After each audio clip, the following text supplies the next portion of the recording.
Okay, hello.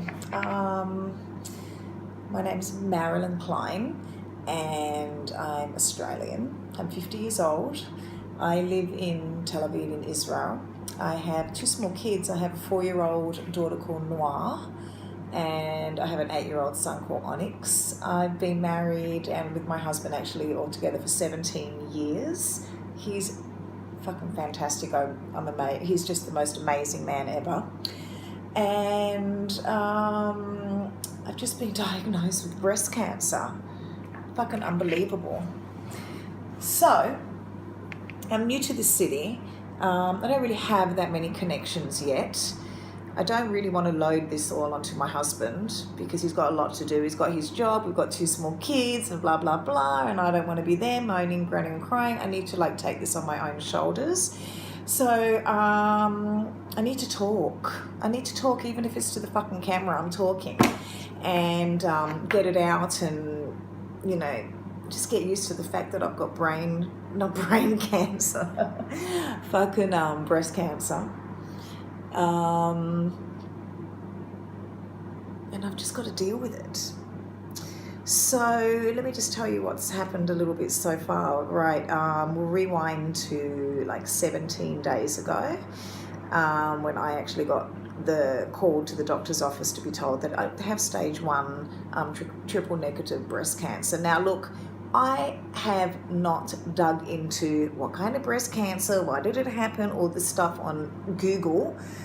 Because I'm totally spun out of my mind at the fact that I've even got breast cancer right now, and I just don't want to overload my head with too much information straight away and freak myself out. So I'm just doing it my way, the calm way, and I'm not Googling it because Google always makes me shit my pants, to be honest. So, long story short, test after test, I've had poo test, pee test, blood test, biopsies, MRI, sonograms, mammograms, liver tests, bile tests, more fucking blood tests, this and that. I finally got into surgery 14 days later than the day when I found out that I had breast cancer. They ended up taking out my old implants, cleaning up the pockets, taking out the lump and the tumour cleanly, and also retrieving 7 lymph nodes from under my right armpit and then popping some new boobs in. So I still have boobs. I'm in a little bit of pain under my arm still, but I'm feeling good. I'm feeling, like the fear. I think that's just something that you just fucking can't help but feel. I remember when I was going for the biopsy test, at first we were told it's a possible implant leak because in November, actually, I had a full mammogram and sonogram and pap smear, which I do regularly anyway, which came up completely clear. So then 2 months later, I'm walking down the road. I'm a very fit person, I have to tell you. I work out a lot. And I was walking down the road and all of a sudden, I don't know why, I just got my finger and like doink, right on the exact spot. It's kind of like, first of all, I never poke my tit, ever. Did I kind of know? I don't know. And you kind of had to push a little bit deep to see like what's in there. So I felt this lump. And I thought, a little miss anxiety. I've been working on my anxiety. Let it go. It's probably just milk duct, something. You've just had a mammogram. All these doctors have been touching your tits because I've been also going to the doctors for menopause, premenopause. So I've had about 6 different doctors examine my breast since the last 6 months. All clear. So I didn't worry. And I've been going to the gym. I've been doing quite a lot of exercise. Especially on my chest. I was doing the 10,000 kettlebell swing challenge, and we'll just, turn the story around a little bit, but that's a really, really, really, really good challenge to anybody out there who might want to give it a go. My body firmed up, toned up. I was feeling the fucking fittest I've ever felt in my whole life at 50. So this is just like a friggin' slap in the face for me. It's not so, I don't know. I feel like I'm going to go pinch myself and I'm going to wake up and it's all going to be a dream, but unfortunately it's not. I have to go through this. Anyway, back to my story. So while doing this challenge and working my pecs, this lump started to come more towards the surface and it was moving around and stuff like that. So finally I thought, 2 weeks later I'm going to go to the doctor. I'm just going to find out what it is. And the doctor's like, clear mammogram, clear everything. I don't know what it is. Let's just go and get a sonogram, but I don't think you need to worry. Cool, so I didn't worry. Go to the sonogram place a couple of days later. The girl giving me the sonogram, I kind of just felt the energy shift in the air, kind of a little bit like something. Anyway, she said, oh yes, I've got the sonogram down and maybe I'm just going to ask my colleague here if she'll do a quick mammogram for you. Okay, my husband's like, yeah, she's just being thorough, and I'm shitting my pants saying, yeah, she knows there's cancer in there. No, so have a mammogram. Please, Mrs. Klein, you need to wait 10 days for your results. 10 days come, 10 days go. Now in Israel, if you don't get a call from the doctor, you are fine. You are fine, there's nothing wrong. I didn't get a call. Brilliant. That's what I thought, fucking brilliant. So, I'm moseying along and then I thought, okay, I didn't get the call, but it was a possible implant leak written on the result of the mammogram. So let's just call the doctor and see what do we do about the implant leak. Now, meanwhile, I'm thinking, yeah, I'm going to go to Thailand, I'm going to get new boobs, and while I'm there, I might lift my face with some kind of treatment. Yeah, right on, Buster. Talk about fucking, yeah, well, that didn't happen, but the doctor's like, I didn't get the results. We called her, we didn't get the results, so maybe they've gone to another doctor. So finally, she tracks the results down. And she calls me into her office and she's like, listen, I think we should just do a biopsy. So after this 10 days, 12 days of wait, I get sent to do a biopsy. Now the Russian doctor, she was fucking mean. I swear to God, I walked in there and I was just as raw and as honest as I could be. Listen, lady, I'm kind of shitting my pants. Can you just tell me what you're doing and maybe just be a little bit like, give me a smile, something, made me feel a bit comfortable, but she wasn't up for it, so I basically had to do what I was told. So I just laid there, she pricked me, and I left.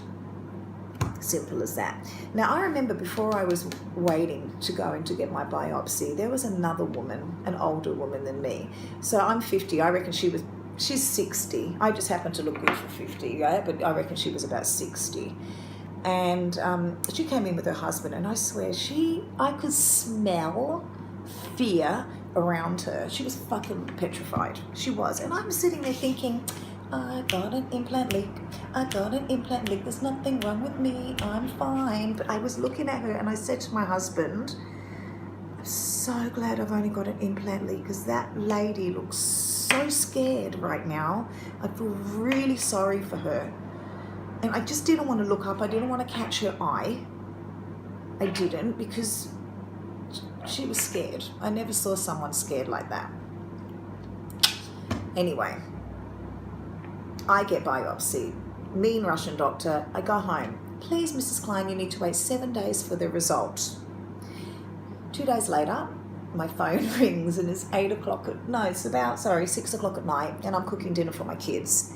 And it's the doctor's office. Now, mind you, I'm new to Israel. I don't speak Hebrew and I haven't even tried to learn because I'm just busy with life, kids, work, all this stuff. I haven't had time to start learning. So the lady's kind of like, Dr. Dana, 8 p.m. I only understood the couple of English words. So, instant shit my pants mode. I'm thinking, okay, they've called me into the office. First, I text my husband, blah, blah, he's already on it. They've already called him, so he's on his way back home. Now, my little kids are sitting out here. One's freaking out on the Xbox, and the other is like, Mom, Mom, Mom, Mom, Mom. I had to stay calm. There was no way that I'm going to start being like, oh, my God. So I had to think, call the grandparents, take the kids, because I wouldn't want to go to that appointment with my 2 screaming kids outside the door. So we get to the doctor. The kids are at grandma's. Everything is cool. And I'm in the waiting room. And the first time I went there, the receptionist is like, hey, how are you? Where are you from? Are you Australian? That's so cool, blah, blah, blah. And this time, every time I looked at her, she was kind of like, you know. And I knew anyway, I got the call. In my head I knew, but my husband was still convinced it was an implant leak. I love him, he's so cute. He so wished it was. Anyway, so I go into the office and Dr. Dana, who is fucking awesome, she sits me down and she tells me it's stage 1. Stage 1, triple negative breast cancer. Now, I didn't research nothing this whole time. That's all I know about breast cancer. I haven't talked to any of my friends who've had breast cancer. I didn't want to know. I didn't want to scare myself. So I didn't look up any information. I think at this time, the whole thing that's important for me is not to lose my cool. I need to be around my children and my husband, and I don't want to lose my cool. I need to just lose my cool when I need to. So I remember her saying it, and I just sat there like, what? And I just said to her, look, I stood up. I remember I kind of walked away from the chair for a minute. I don't even know what I was thinking, but then I sat down and I thought, listen, lady, no matter what you say to me right now, I don't think I'm going to input any information. Tell it all to my man. Tell it all to my beautiful husband, and he's going to explain it to me later. And I just sat there just like, fuck. Oh my God. Fuck. Oh my God. Fuck in my head. I just still taking bits of information in, looking at my husband's face. He was trying so hard to remain calm, but I know him. I reckon he was just as scared as me. But at that time, I didn't feel scared yet. It just was like disbelief, really. Just like it wasn't really my story. It wasn't really happening. It was happening, but it didn't register it quite clearly, quite properly. So then, after that, we took the information needed and we went home. And Dr. Dana said, look, I'm going to try to find you a surgeon, an oncologist, everything. Just give me a couple of days. Now, that woman moved heaven and I think she'd only met me once just because I went to check the lump. And, I don't know, she just had this thing in her eyes where I just knew that she cared, and she really, really, really did care. So she contacted her friend who is a breast cancer surgeon, invited him out for lunch and told him all about me. And within 2 days, he had agreed to take me on. And then from there, she also found me an oncologist who agreed to take me on. And then the breast cancer surgeon found the plastic surgeon. And it all just like rolled into this nice ball of greatness. Like so organized, so like tuck, tuck, tuck. It was just perfect. So I went with the flow. Now in this time I still had to have this test, meet this anesthesiologist, meet the plastic surgeon, meet the surgeon to take care of my kids. It was also Halloween here in Israel, so they needed to get dressed up for school every day. I needed to be like, yeah, everything's cool. I mean, I didn't tell them anything's wrong with mum. So long story short, I ended up having the surgery on Monday.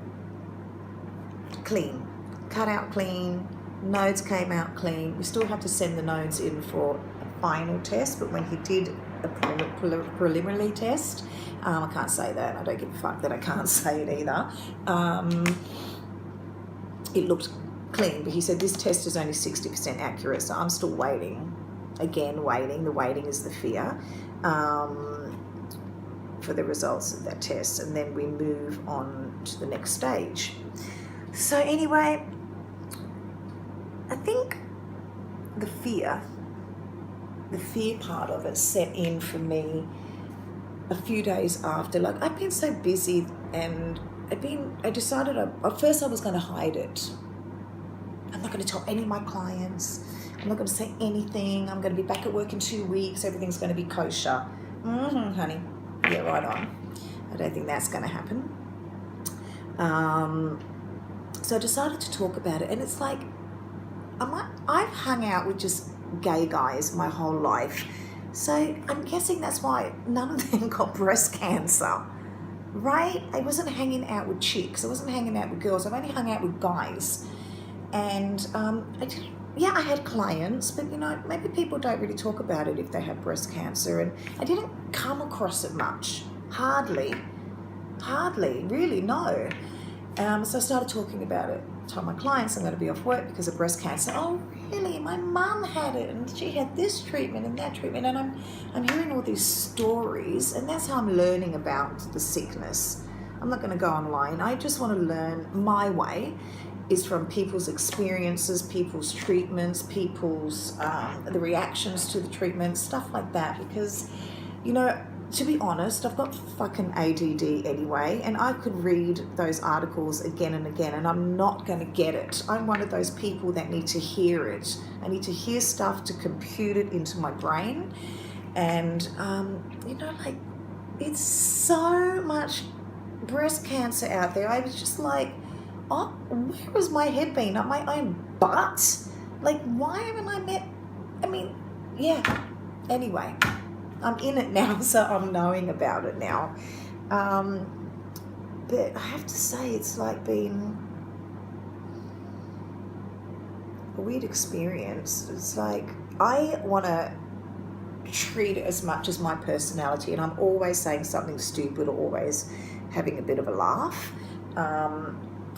So I have to laugh, and I laugh with it. I think that's just my way of dealing with it. I'd rather laugh than cry and sit around moping all the time. And laughing with people also gives you energy.